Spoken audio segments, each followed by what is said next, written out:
Hey, what is up, everybody? Welcome to the PHNX Rising show, brought to you by the DraftKings Sportsbook app, America's #1 sportsbook app. Don't forget to hit that like button and subscribe wherever you get your podcast. And don't forget to leave a 5-star review. My name is Ramon Chavez, and alongside me is my partner, Owen Evans. How you feeling, sir? They're giving us a short week this week, aren't they? Friday, we're at it again tomorrow. Get the weekend off, finally. No, I'm just kidding. Yeah, it's going to be a good weekend. Obviously, tomorrow, Rising get to travel to Vegas, and Mr. Owen himself goes to his favorite city in the world, Las Vegas, and to check out that game. What? Why are you giving me that smirk? No, I it's just only so much of Vegas you can have, and it's let's be honest, it's as crappy as its football team. Yeah, I agree somewhat. I've had some fun in Vegas, but we have a great show for you guys today. Obviously, we're going to be talking about the game, giving you a preview of what's to come tomorrow. Also, we got some pretty big news yesterday of Rising, with Rising signing a brand new player. We'll be talking about him a little bit later, and then we're also going to preview the USL Week 16. A lot of great matchups, and of course, we have to talk about the U.S. Open Cup with Sacramento Republic making some history yesterday. So, Owen, let's go ahead and get started. Las Vegas is a special place. I'll start off with that. We're starting straight in on this today. Straight in on it. I feel like we can't really talk too much smack, but I feel like we have to, given who Vegas is.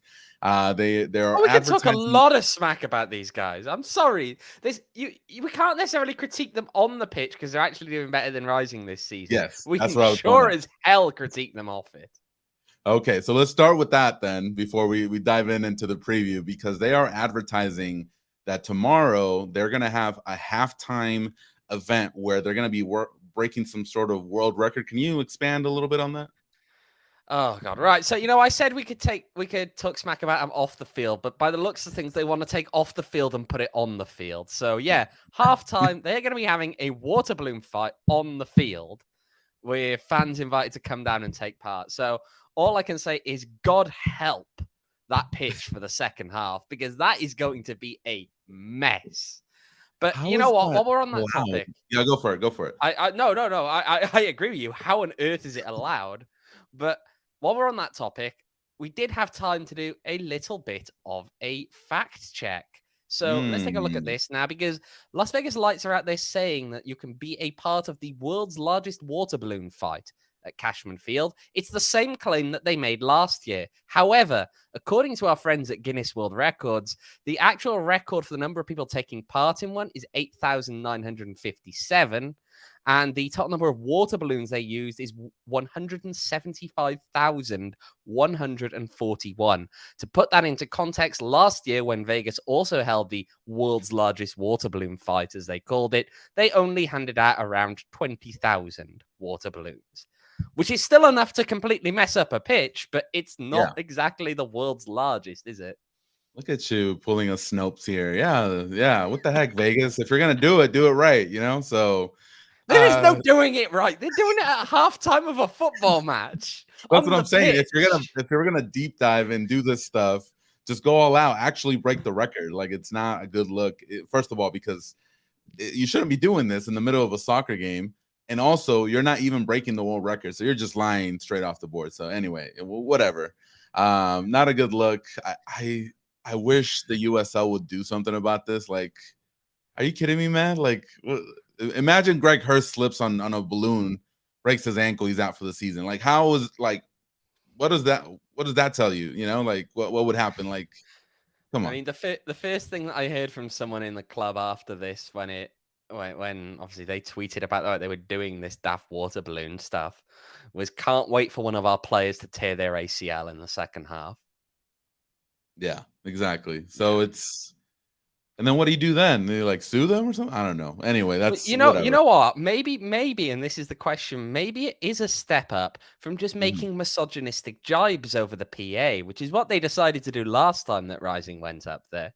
That And is also true. when they shut the lights off and you had fans streaming onto the pitch at full time, and you just had these like police officers running with torches on the field because they couldn't see. I Jesus. Are you bringing a flashlight? Because I think you should. Maybe one of those like head ones right here, so you could just. I don't know. That's terrible, man. Why would they do that? Anyway, let's get to the game and let's talk about what's going on as far as both teams are concerned. So, of course, we all know Rising is not doing well. They're on a little bit of a losing streak right now, 7-8 in the year. 21 points right now, towards the bottom of the Western Conference, which is never good. And right now, they're currently out of the playoffs. If you look at the website 538.com, the predictors actually put Phoenix as favorite right now, 31% for Vegas, Phoenix 45%, and a draw at 24%.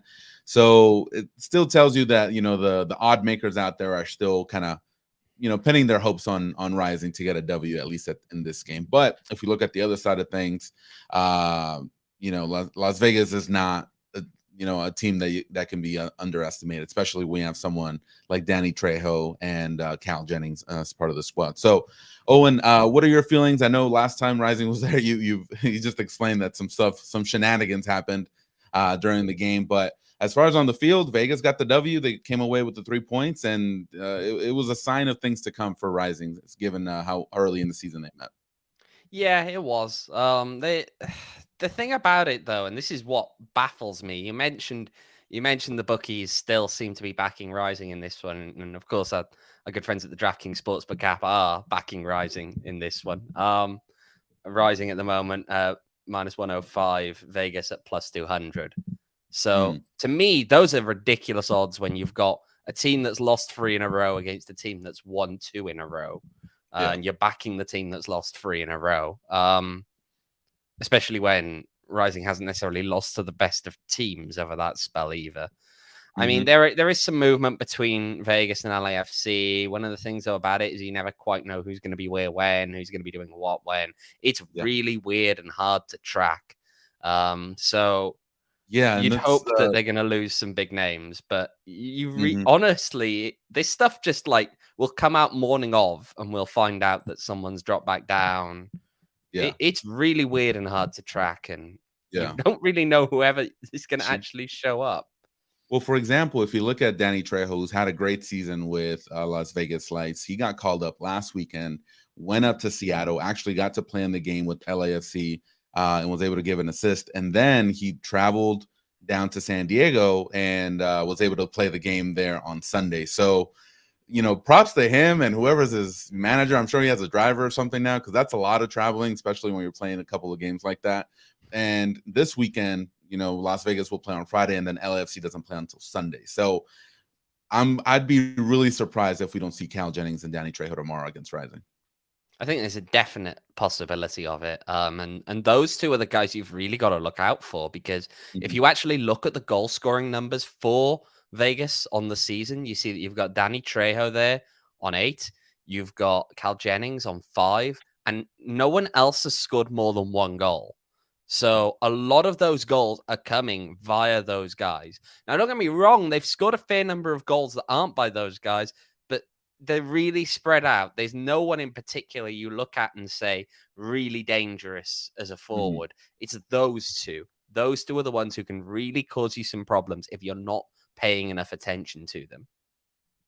There was another player that was highlighted on the USL website, Frank Roma, the central midfielder. He's basically kind of like the maestro, I guess, in the midfield. He's able to move the ball around the pitch, and he's going to be a key piece of this attack. But like you've mentioned, Danny Trejo, off to an amazing start in this campaign. Cal Jennings, when I hear these guys' names, I get a little bit worried due to the back line from Rising. I know last time when they played Las Vegas, Musa wasn't there, but now he's kind of dealing with some injuries as well. And if anything, these two guys are the kryptonite to that Rising defense, where they're quick, they're fast on the ball, they they strike right away. They don't hesitate with anything as far as taking extra touches, and that's what really messes up the defense for Rising. So they got to be really careful this week. Indeed, they do, because look, you look at those 2 goals that were conceded by Rising in the last game against Vegas, and they were pretty much the product of everything that we've seen going wrong with Rising defensively over the last couple of weeks, whereby it's giving the ball away in a daft position, and then they just can't recover. They seem to Mm-hmm. be paralyzed at times by indecision. They don't commit. When they do commit, they commit poorly. Mm-hmm. And so you end up with these teams pretty much immediately getting the ball and then producing opportunities on goal. And that's how we saw Vegas score 2 goals in the last game. They're not a possession-based side. They've only had 45% averaging possession this season. And they kind of try and look and utilize that pace to catch Mm-hmm. you out. And that is a concern, because that's exactly what we've seen Rising struggle with as of late. Definitely.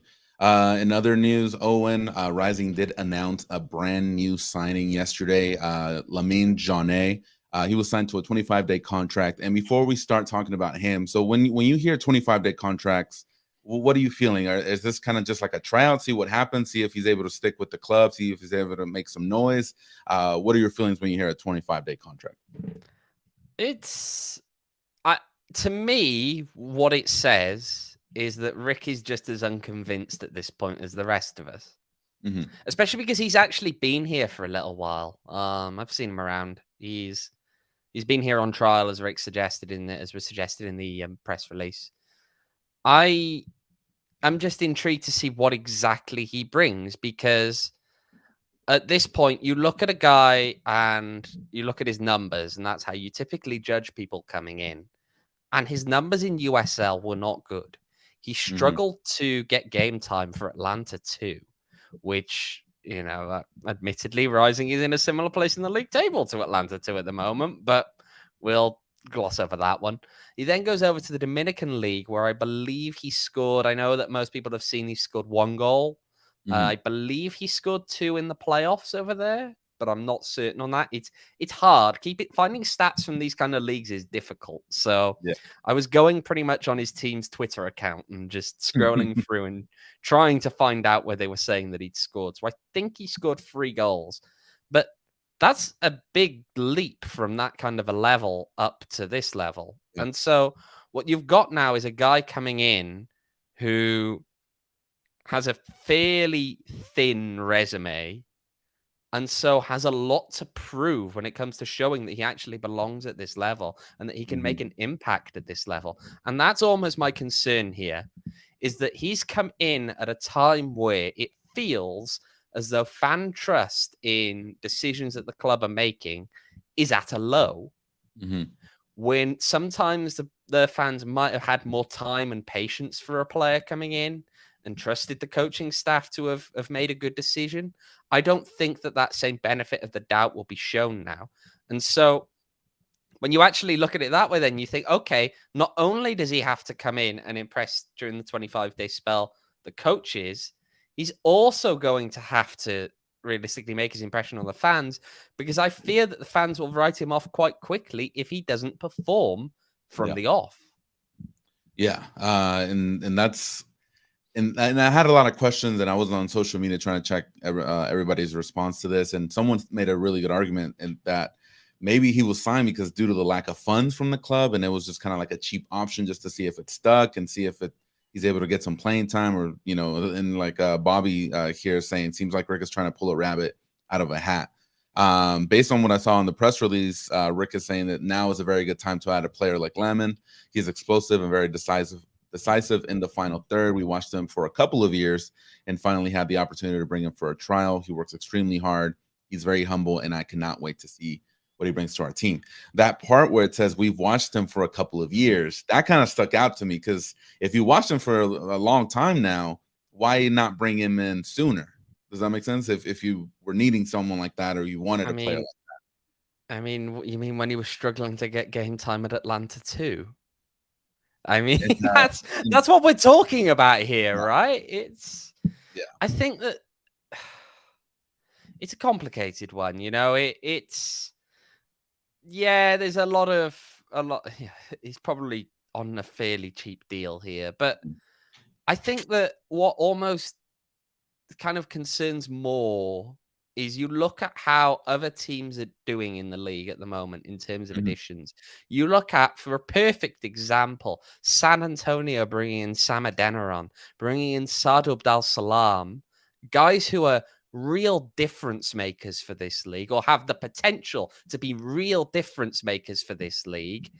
And yet you're bringing in a guy who seems really unproven from the Mhm. Dominican League, who didn't set the Dominican League on fire, right? That in the same way that Richie Antwi actually, he was scoring for fun in some of these leagues in Africa. So I Mhm. understand that. He's also a lot younger, Yeah. whereas Jounde is, I believe, Like 27, 26, 27. Yeah. 26, I think. Mhm. He's not like, it's not like you're taking a gamble on a youngster who's really performed at a lower level. It Mhm. feels like a really, really risky move, and one that the ceiling. This isn't a guy we're expecting to come in and be a star. That's almost the problem. Yeah. And so I don't know. It doesn't sit well when you see other teams bringing in players that have the potential to be stars in this Mhm. league, or at least serious game changing additions. Yeah. And then in return, when you feel like there's a bit of desperation and a bit of concern about things need to start clicking now, you see someone brought in who really has a lot to prove. Yeah, definitely. The press release did mention, as well as Pat is saying here in the comments, said pending ITC as well. So, do you know anything about that? Do you know if you'll be traveling tomorrow to Vegas? I do not know on that one, unfortunately. Yeah, so he's waiting on that international transfer certificate from FIFA. It's how I believe it's the TMS they call it. The system works, Mhm. whereby you get released from one national federation, sent over to another. It's paperwork pretty much, but I can't tell you whether that's come through yet or not.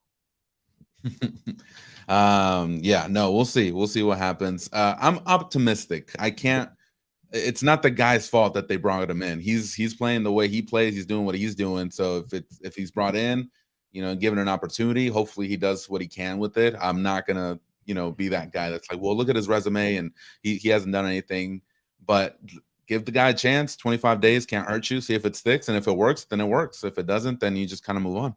But the problem that you've got right now is that Rising isn't in that kind of a time where it's like, let's experiment, let's fiddle around. Like, don't get me Yeah. wrong. I definitely hope that the guy comes here and actually can achieve. But the Hmm. problem is that there's very little margin for error anymore, Yeah. because a lot of those games coming up are tough games. And a lot of the teams ahead of you are going to start pulling away. Just because it's very close now does not mean that it will stay that way for a long period of time. Yeah. And so he's really got to hit the ground running. And I'm worried about that. I just look, he's decisive in the final third, is what Rick says. And yes, that is big, because that's something that we keep bringing up. That guys like Marcus have not been decisive in the final third. The number of times you sit there and tear your hair out, just like, why doesn't he just cross the ball? Or why doesn't he take a shot? And the thing Hmm. is, that Rick is doing the exact same. He is also pulling the hair out there. But I just fear that, when you look at, and you have to look at end result at the end of the day. Football is Hmm. not a game that rewards you for process. Football is a game that rewards you for results. And Hmm. at the end of the day, if he's not going to score, if he's not going to get assists, it doesn't matter what he's doing elsewise, unless he's, again, helping to set up goals and get results. And that's where Yeah. Rising struggled this year. They might be doing certain things process wise, as Rick will tell you quite happily. We do a lot of things right, and just there are a lot of individual errors, but then they're not Hmm. getting those results. They can't quite join those things up. So I, Yeah, no, and I definitely understand that point of view, but yeah, and I've called for maybe another winger or someone that could be a little bit more creative on either wing, because Marcus Epps and Santi Moore have not been working out. Now, is the guy that they're bringing in, is he the solution? I don't think so. I'm not exactly satisfied with his resume, and that's what I mean. It kind of smells of desperation just to see if there's something out there, but. And here's the thing: if I'm that player, it's like, okay, I'm playing in the Dominican Republic, but hey, here comes Louisville, here comes Memphis, here comes like top tier teams in the league, and you got to prove yourself against them. That's a pretty tall task, if you ask me as well. So we'll see. We'll see how it works out. Hopefully he does great, because otherwise then, we've got to wait for Santio and Marcus to, get on the board. So we'll see. We'll see what happens. And my fear there is that, and maybe this is unfounded, but just looking at him having stats that aren't the most impressive in a league from overseas that also isn't the most impressive. My fear is that we might be looking at another Shea Adekoya, and that's where I'm concerned. You just hope that they're bringing in someone that can make a difference. And again, he's got a lot to prove that he can be that guy. Yeah, for sure. All right, moving on, Owen. Have you heard any sort of updates with anybody else on the team? Not really at this point. It's obviously a fast-moving one. A lot of people seem to be just not 100%, and that's kind of the problem right here. Too many guys who just aren't 100%. I mean, we know that Luis will be out. We know that there'll be a few other doubts in there as well. People who picked up knocks in that last game. Babu wasn't fully fit. Musa, I mean, Rick threw down the court and pretty much said, you've got to step up. But again, it's a tough one. It's a tough one when you're getting back from a hip injury in the way that he is to. Yeah. There's a lot of people who are probably questionable here, but yeah. Social media, I was able to see Arturo Madrid, so I'm sure everybody will be happy to see him traveling up there. Manuel Madrid, I believe you mean. I'm sorry, Madrid. Yeah, say Arturo Rodriguez. I thought you were going to say that. He's not. Darnell King, Channing Shaston. I did see Luis Manuel Soijas, by the way, which is his birthday today, not with the team, as Rick had said it earlier this week. So I think he was on some sort of vacation or something, celebrating his birthday. So yeah, I'm not too happy to see that. He's not fully fit. I have heard that he is not fully fit. So okay. Yeah, for sure. All right, here's the question that I have for you, Owen. Do you expect Rick to go back to the 4-3-3 formation or continue with the 4-4-2 when they play Vegas tomorrow? The impression I got on Tuesday is that Rick actually liked the two up top setup. So I feel as though for now, what we're going to see, and a large part of it is because Rick feels that maybe Greg isn't quite working perfectly well in that target 9 kind of role. He can't do that by himself. He needs a bit of support up there. So yeah, I get the feeling that we're likely to see the two up top return, but again, could be a surprise up the sleeve. So if I'm hearing you correctly, you're maybe like a Hurst Repetto again up top, and I wouldn't be surprised in the slightest. Yeah. Here's the thing I'll say about Repetto a little bit, and I'm kind of veering off the topic, but why hasn't there been any kind of how can I say it, any more demand for him to be productive? I know at Santi. Have you seen the quality of the crossing? No, and that's fine. And fine. And I'm gonna keep it short. I'm just saying, like, with given how we kind of saw him play in preseason and the fact that he was maybe the starter at one point, why isn't there more of an expectation for him? Given how with the state of the club at this point, I think this would be a perfect situation for someone like him to maybe step up a little bit and provide a little bit more scoring, a little bit more of that scoring punch that Rising needs. I know you're smirking. I feel like I'm making a valid point, but it's like trying to make a meal without any ingredients. Like, what's he supposed to do? That at all. Like, he had maybe one good cross into him in the last game. But is that all it is then? Is that all that Repetto brings then? Just like sit in the box and that's all? He's a target 9. Like, that's. I feel like he could do a little bit. It's meant to be that he wins balls in the air. He's not the most mobile of guys. Yeah. All right, well, moving on. What do you as far as the lineup? I know there's a lot of people that are injured and dinged up, but what's your lineup prediction looking like with that 4-4-2?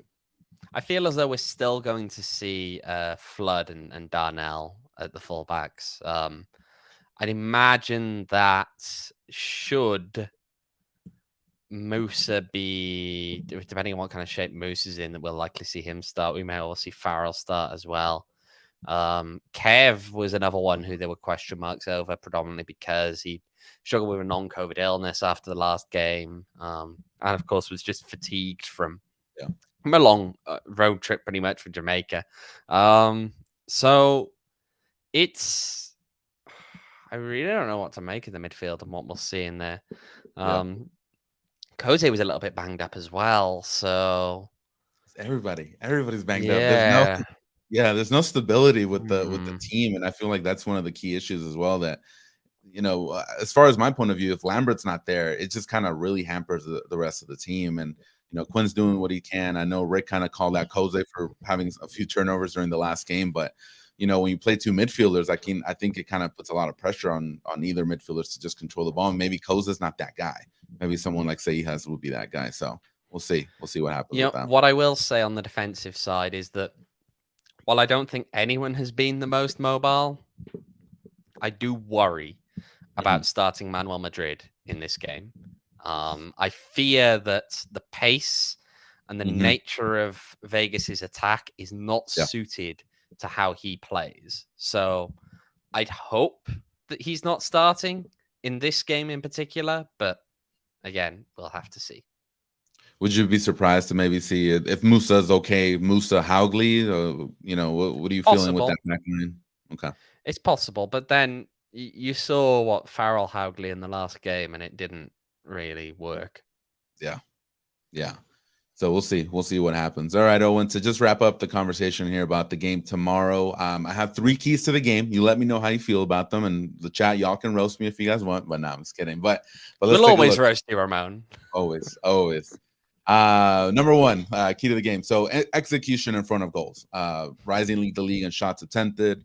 They need to just get some goals on the board. And I prefer early in the game. If they could get maybe 1 or 2 before halftime. I know that's a very tall task right now, but if they can do that, I feel like their confidence is gonna, quadruple, and they're gonna be able to stay in the game.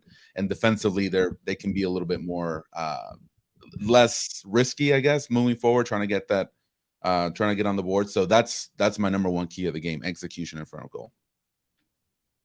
Yeah, I mean, it's straightforward. I'll give you that one. Number 2, limit the turnovers in the midfield. Like we saw last game, I feel like maybe 2 of those goals came right off of turnovers. And knowing how bad Rising is defensively right now, you can't lose the ball in the midfield, because that just leaves you exposed and vulnerable, especially if you're going to be playing that 4-4-2. There's not that extra guy that can maybe recover. And, with Quinn and Koze, if Koze is the one losing the ball, Quinn is probably not the fastest guy to get to it once that's lost. So gotta limit the turnovers. And that, of course, was where they fell apart the last time they went up to Vegas. So it's going to be a pretty big key there. And we talked about this a little bit earlier, but and again, very tall task. I'm asking a lot from Rising this game, but shut down Trejo and Jennings, like you said, Owen. They lead the team in goals. If you pretty much can at least shut one of them down, you limit their offensive power. And we'll see how they handle the transition defense. So we'll see what happens. Yeah, that's pretty straightforward. All 3 of them. All right. Just not as easy to execute, apparently. Yeah, I'm asking a lot. That's what I'm saying. But these are my keys to the game.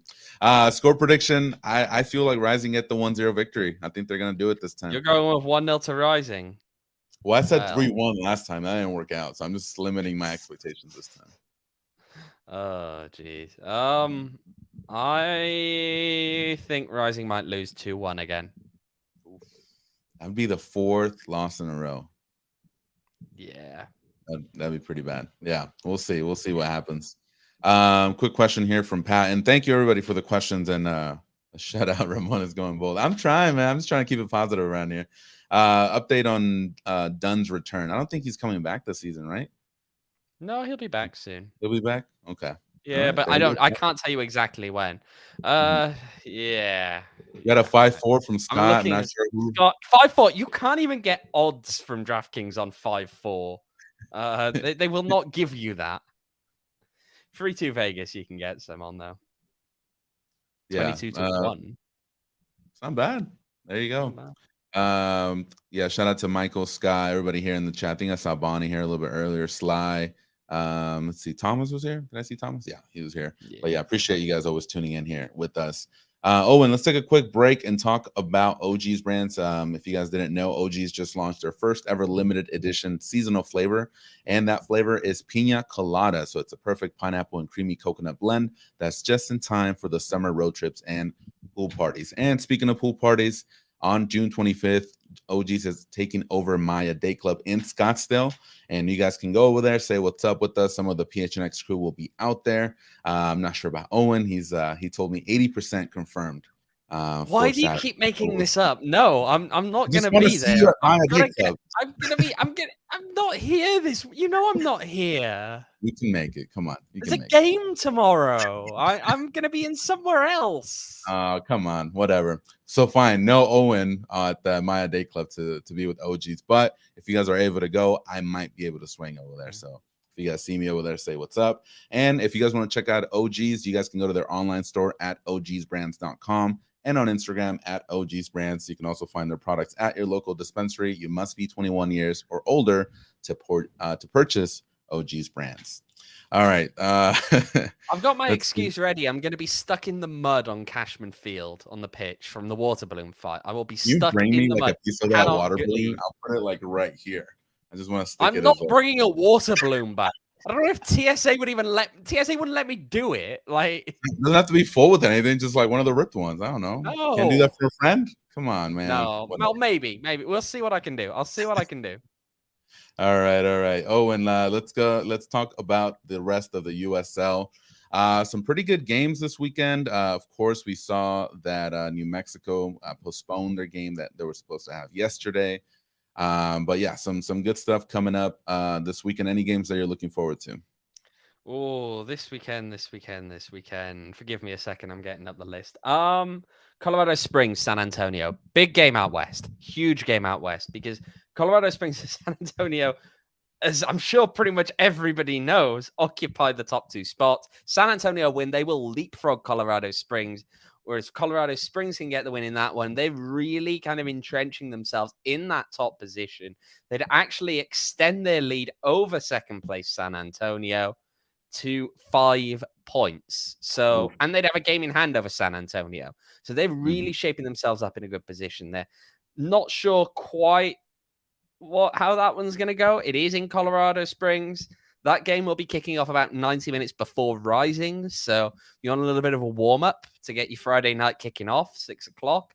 They'll be playing. And then on the weekend proper, Pittsburgh Riverhounds, can they turn it around? But they're hosting Tampa Bay Rowdies. So that's a tough game. Tampa, though, also dropped points against Charleston Battery.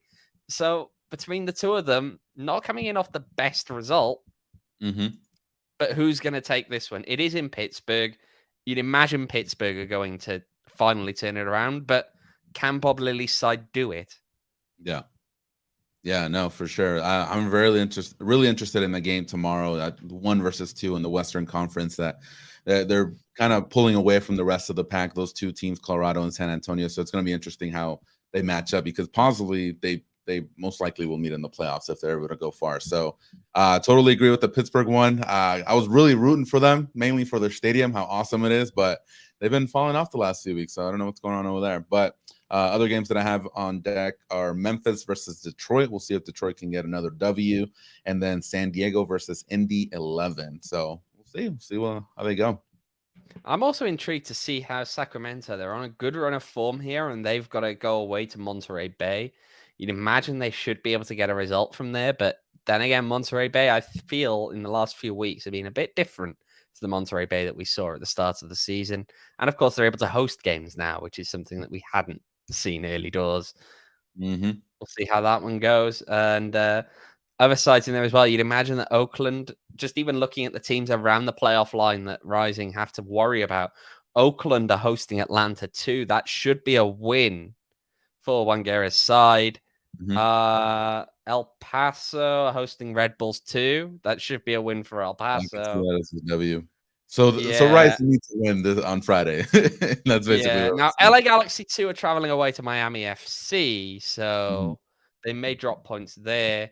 But breathing down the necks and looking to get themselves back on track before they come to Phoenix, Not reaming down anyone's necks. They're 7 points back. But Orange County, who are in 12th spot in the West, they're hosting Loudon. Loudon, who, of course, at one point were 4-1 up against Phoenix last week. But they've got to travel to California this week. They're playing Orange County. And really, Loudon aren't that good a team. So, quite frankly, Orange County should be able to turn this around on Saturday, much like Rising should have walked away with 3 points last weekend. Whether they will or won't, we'll have to see. Yeah. A lot of games. I think, and I don't like doing this, Owen. I don't like being in this position where we got to look at other teams and see who they're playing and see where they're at, because Rising should be able to control their own destiny, you know. And I think there's plenty of time for them to be able to do that. But you know, now that we're saying, well, let's look at the playoff teams and let's see who's ahead of Rising, that just puts you in a really bad, uncomfortable position if you're Rising, because you know, if you start dropping more points, that's, you know, you kind of start throwing up your hands and seeing, you know, hopefully we'll see what happens on Friday. But yeah, not liking the fact that we're having to look at these other teams. Yeah, because normally when we're doing this, there's like one or two other teams that we're looking at, and we're looking at them because you're fighting it out for who gets home field for the final, who gets home field for the Western Conference final. And now we're looking at it as though, are they going to get to the playoffs? Yeah, that's a big fall. Yeah. So not good. That's why this game is critical. This game tomorrow for Phoenix is critical. I said before that 4 points was the minimum line for this road trip. They can only get 3 now, having lost in Loudon. But yeah, to me, anything but a win tomorrow is really going to be a cause for concern. Yeah. Anything but a win.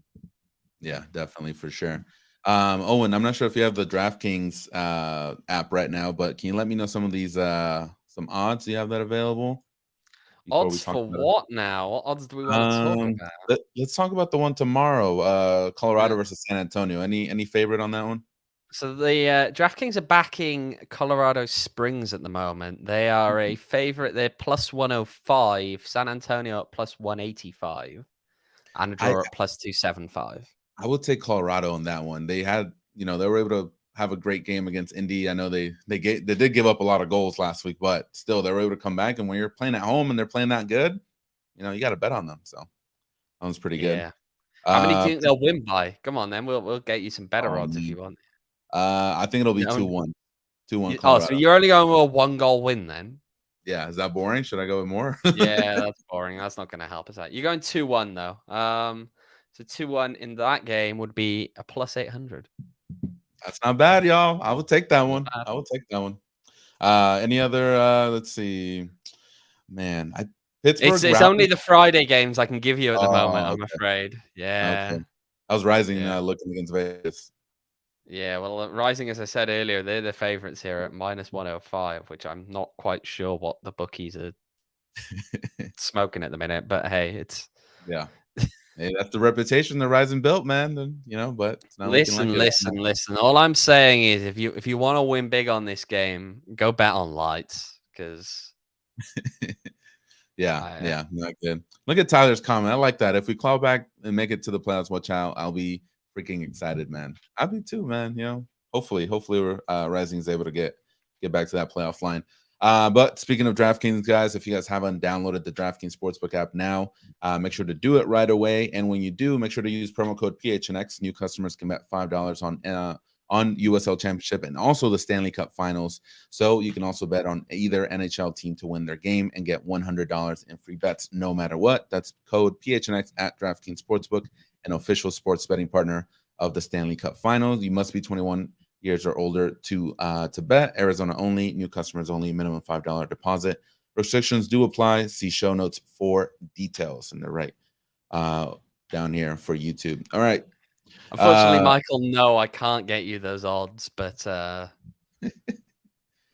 do get a feeling that, especially if Rising drop points this weekend and Loudon get a point at least in Orange County, I get the feeling we're looking at the Hot Seat Classic next weekend against Orange County.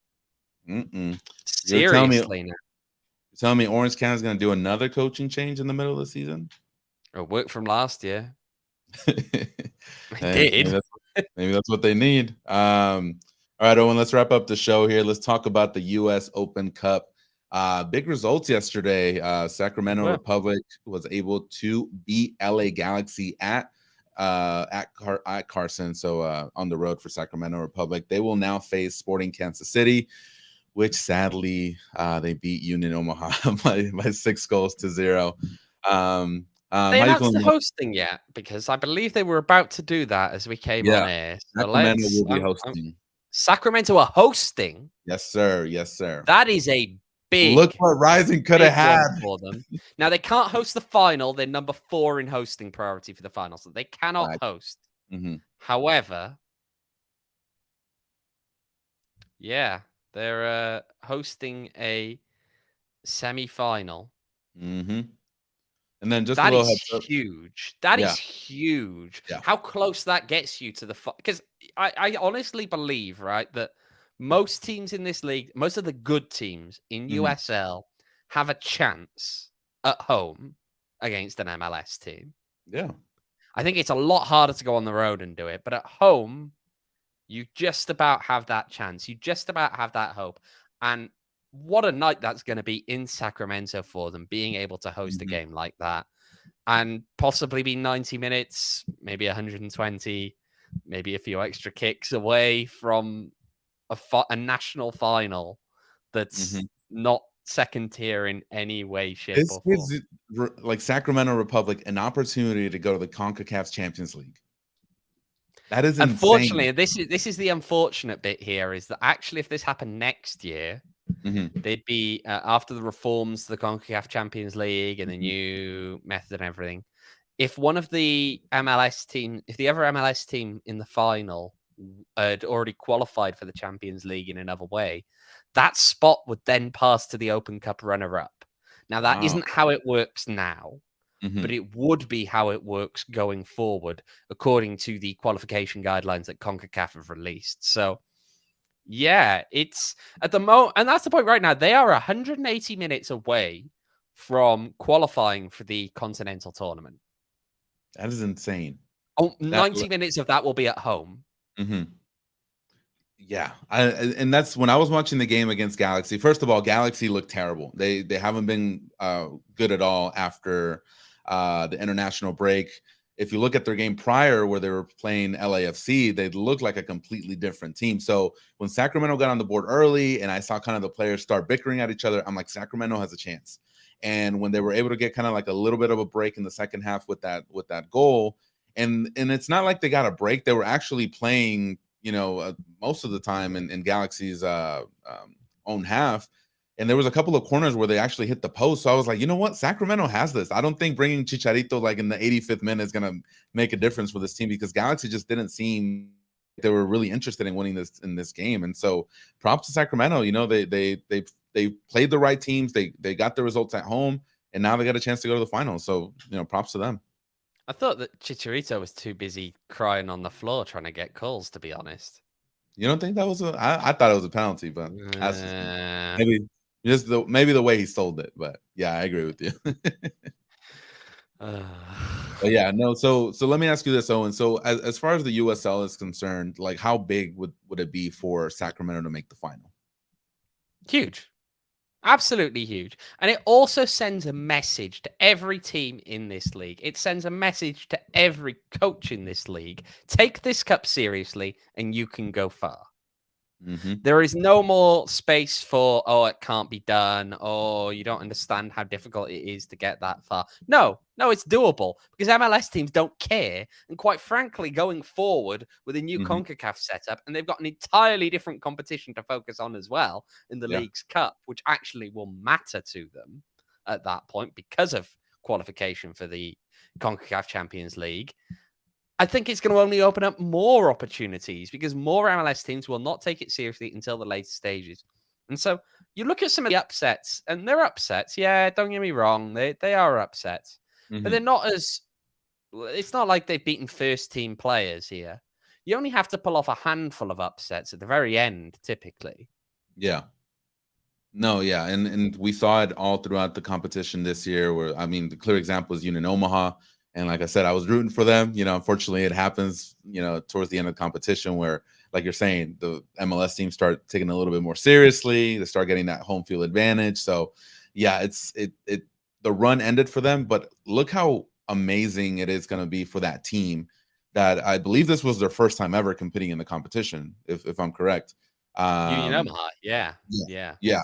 For them to make it that far with those players and without Greg Hurst, and I believe there's other couple players that left that championship team from the year before. That's amazing. And like you're saying, it sends a message to the rest of the US, not just MLS, the rest of the US saying, hey, this is a competition where you can't take these teams lightly. USL Championship, USL League One teams, because they're gonna make you pay. And so, and like you're saying, next year the League's Cup, I think that's gonna be like a month-long competition.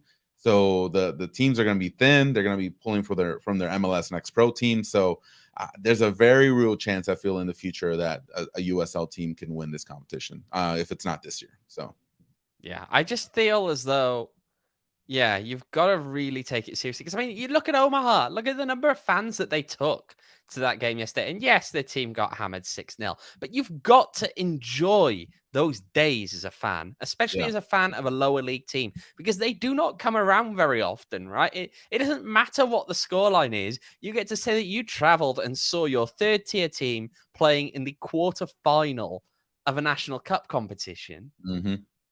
That's just, Like it.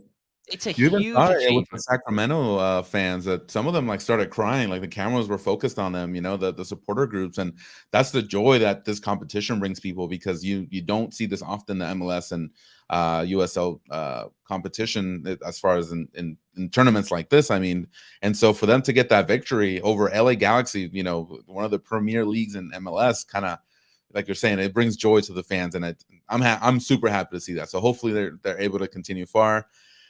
And I'm gonna give a big sigh because now it makes me think of Rising and what they could have done, but whatever, maybe next year. But yeah, Hey, look, the way that they're kind of imploding at the moment, I'm not sure they needed the added games. yeah, for sure. But yeah, happy for them. On the other side of the bracket, the Red Bulls got the victory over NYCFC 3-0. Two red cards given in that game, actually. And then I'm not sure if the result is final already, but Orlando City versus Nashville, and whoever's the winner between those two will host the Red Bulls in the semifinal. So we'll see. We'll see what happens.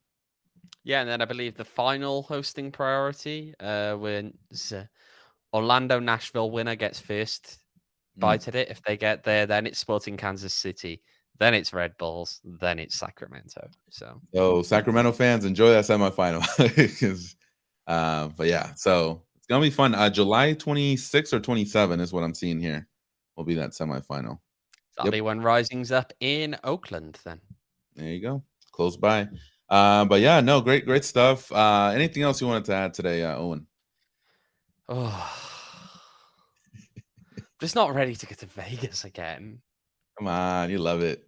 Oh, I do not. No. It's gonna be fun. We'll see. I'm praying for a result tomorrow. I can't do another post game show where we're all mad and upset about what happens. Like, it's positivity, hopefully we can bring that back. Are you becoming one of those people that's just, we're going to start winning again? I know we will. We will. What's making you say this? I mean, I'm seeing a monsoon, like, my dog's acting weird. I feel something's coming up, so I'm feeling it. Some good energy. Right. We'll see. Let's see. A win today a win tomorrow, sorry, will go a long way to hopefully starting to turn things around. Yeah, hopefully. We'll see. We'll see what happens. All right, y'all. We appreciate you tuning in to the PHNX Rising show. If you guys haven't yet, make sure to like this video and also subscribe to the channel. It really helps us out. And also, if you haven't yet, make sure to go to our Twitter account at PHNX__Rising. It's double the underscores, double the potential for tomorrow to be atrocious. We'll see. I really am not feeling positive. No, man, be positive. I can't. Haven't you seen me? I'm a miserable bastard, okay? All right, I am what I am. You're not going to change. I'm going to send you on that trip with some Four Peaks Brewing Company beer. That way, whatever the result is, you can, lean back and crack one of those beers. And if you guys didn't know, they're the official beer of PHNX. So if you guys see them in the grocery store, make sure to support them because they're pretty cool with us. So appreciate that. And the official watch party for tomorrow's game that the team is putting on is going to be at Four Peaks. Brewery on 8th Street in Tempe. So make sure to hit them up as well. For sure, for sure. And then just a little heads up on the Twitter account. So if we get to 650 followers, I will be giving out a PHNX Rising scarf. I don't know if you have that graphic today, but right now we're at 617 followers. So we're really close. There you go. So if you guys get us to 650, I'll do a drawing. I'll make sure that you get it. And again, this is our summer weight supporters scarves, and it goes a long way to supporting us here at the PHNX Rising show. And we really appreciate it. And again, they look cool, man. You know, look. You guys can wear them out to the games. Look at the excitement up there in the top left. That could be you. That's what we want. That could be you watching our podcast with your supporter scarf. That's right. That's right. But yeah, make sure to get us to 650, and I'll make sure you get that scarves. All right, y'all. We will be back tomorrow night after the Las Vegas game for our live post-game show. Thank you so much for tuning in this Thursday night.